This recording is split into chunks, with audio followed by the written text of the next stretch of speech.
DeCaro, and his challenge and question goes to Dr. Ali. We start your question now. Jesse? Shabir, by what means do you use to measure the truth of your absolute worldviews over those of Christians, Hindus, Sikhs, Jews, atheists, etc.? If your account of reality is closer to the truth than either Dr. Costa's or mine and everyone else in the world who are not Muslim, where is your reality measuring stick which would convince all of us here tonight that what you are saying is absolutely true?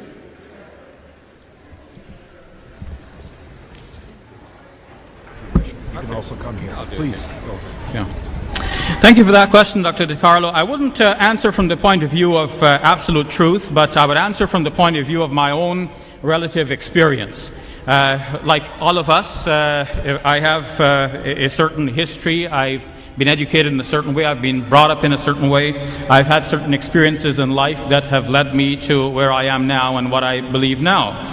But having said that, it seems to me from my brief survey of the world's religions that if there is a religion to pick, then to me the religion is Islam. Going outside of the religious sphere and to think about atheism and other non-beliefs that are out there, or non-theistic beliefs that are out there, again I believe that Islam makes sense. Some of the problems that Dr. DeCarlo mentioned here today with regards to belief in God, knowledge of God and His omnipotence, His benevolence and so on, I do not see these to be problems in the Islamic conception of faith in God. The Quran in Islam I believe to be one of the most motivating factors for me. When I study the Quran, I become entirely impressed that this is a revelation from the Almighty God. One of the things that confirm this for me in modern times is noticing that there are certain mathematical patterns in the Quran that go beyond the mere meaning of the text. And this is a modern discovery. Prior to the age of the computer, we were not able to do these studies on the computer. Some people have done studies like this with regards to the Bible. There was Ivan Panin, and more recently Michael Drosnin and Jeffrey Satinover. But all of these studies have been discarded and discounted by those who have reviewed them independently. In the case of the Quran, on the other hand, there are many numerical correspondences between things, between numbers of verses, between numbers of chapters, numbers of words, numbers of letters, and it's forming such a tight-knit composition that it is clear that whoever authored this book has a very deep interest in numbers, has a sharp mind that could keep track of the numbers over the 23 years over which the Quran was being revealed, a piece at a time in a wide variety of circumstances, and didn't tell anybody about this until we can discover it only now. To me, this is the mind of God behind the Quran that we're now discovering. For example, one of these aspects is the number of times words occur in the Quran that are meaningful in terms of the numbers and in terms of each other. For example, tonight our debate is about Jesus. The Quran says that Jesus is like Adam, and the Quran means but they're both created by God.